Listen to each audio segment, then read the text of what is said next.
Following a series of violent attacks in New York City's subways, Governor Kathy Hochul says she is now sending the National Guard and state police to patrol the country's largest public transit system. She has. In just the past week, an MTA conductor was struck in the head with a glass bottle. A 64-year-old man was kicked onto the tracks at Penn Station, and a man needed 4 stitches after another passenger slashed him with a box cutter.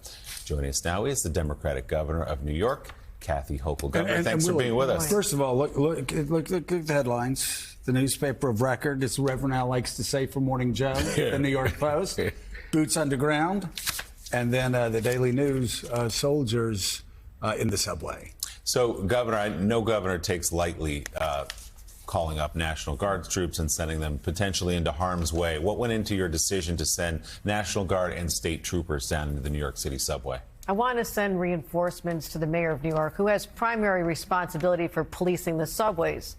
But all of us know who've been on the subways are vast. And we have seen a number of crimes, again, not statistically significant, but psychologically significant. And I want more people to go on the subways. Governor, by the way, thank you for saying that, because, people will say, oh, crime's at a 50-year low and everything's wonderful. And then Willie will say, well, why is it that all of my friends say don't go on the subway? Or I go into a CVS store and the toothpaste is behind plastic. So thank you. It's not just numbers on the page. No. It's psychologically, do New Yorkers feel safe? That is exactly what we're trying to fight here.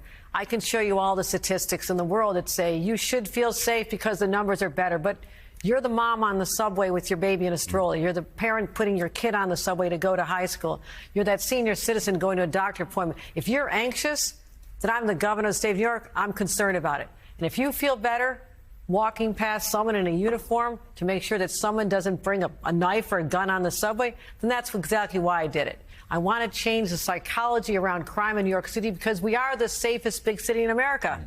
Right. I want people on the subways. It is safe, but I'm going to make sure people feel safe. It is far and away the best way to get around New York. It's not even close. It always has been. Still ride the subway all the time, one train.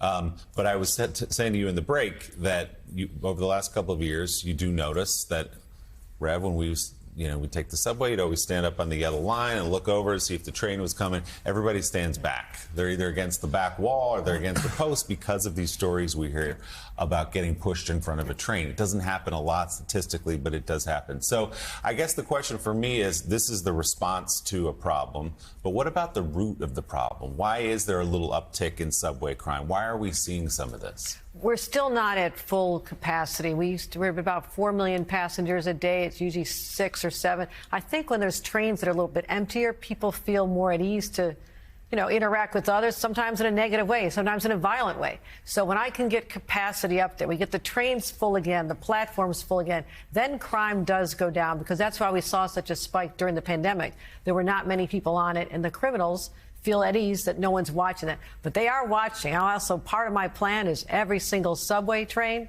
is now going to have cameras on it. That was not the case. I sped up the process, and now even our conductors' booths will now have cameras in there, because we don't know who the perpetrator is of the person who slit the neck of a conductor just a week and a half ago. I talked to the doctor who saved his life. What a great guy to be on the train and go save the life of a conductor. But that is not the norm, and I don't want people to think that that is going to be normalized on the subways of the state of New York. We're going to make sure we take back our subways, make you feel safe again. No stop and frisk. This is not punitive. This is more of a deterrent. So the F train, my local. But your move here has received some applause from perhaps unlucky sources. Senator Tom Cotton of Arkansas cheered this. And it has some pushback from civil liberty groups here in New York City who worry about the idea of the National Guard being on the subway. So can you explain to us a little more just exactly what their purview is? Why do they worry about it? I'm confused. Just the idea of that they don't think that the National Guard soldiers should be on the subway. That's their argument. Why? Because they think that's a step too far. They don't think that's necessary. Step too far to what? Not necessary for what? I don't understand. Well, you'll have to take it up with them, Joe. I'm just relaying it here to the governor. I'm Tom Hanks in Big. I don't understand. I think there's a sense among some that they believe that soldiers should have places not on New York City, streets of America or subways of an American city. But the governor obviously has made that decision. Can you tell us a little bit more about what their purview will be? How many soldiers, how long, what will their jurisdiction be? How do they work with the NYPD and Transit Police? In coordination with the NYPD, as I said, they're primary. This is their job. They're to protect the subways. But they need help right now. So I'll give them help as long as help is needed. I have 1,000 individuals. I don't have to keep them there long. I may keep them there a long time. I'm not going to tell the criminals the day I'm stopping this, because then they'll be back the next day. That's not a good crime prevention strategy. But also to the naysayers. I'm reading articles, people are saying, well, Hochul's saying is one of my plans that if you've committed a crime on the subway, you've harmed another passenger or conductor, you should not be able to take the subway again, right? You know, I don't want to sit next to someone who just, harmed someone last year and got out. So, but people are saying I'm going to be harassing people and going to be stopping. That is not the objective at all. I'm here to protect people, particularly people in communities of color who are riding the subways in high proportion because they don't have the luxury of vehicles. They're getting to their low-wage jobs. I want them to be safe. That's why I'm doing this. So people criticize everything we do. Get in line. I say, as the governor of New York, they're always saying something.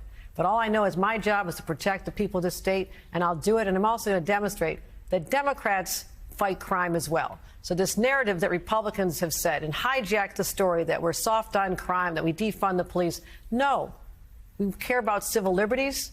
We don't want over-policing. We want to make sure the police operate within certain restraints, protect our citizens' rights.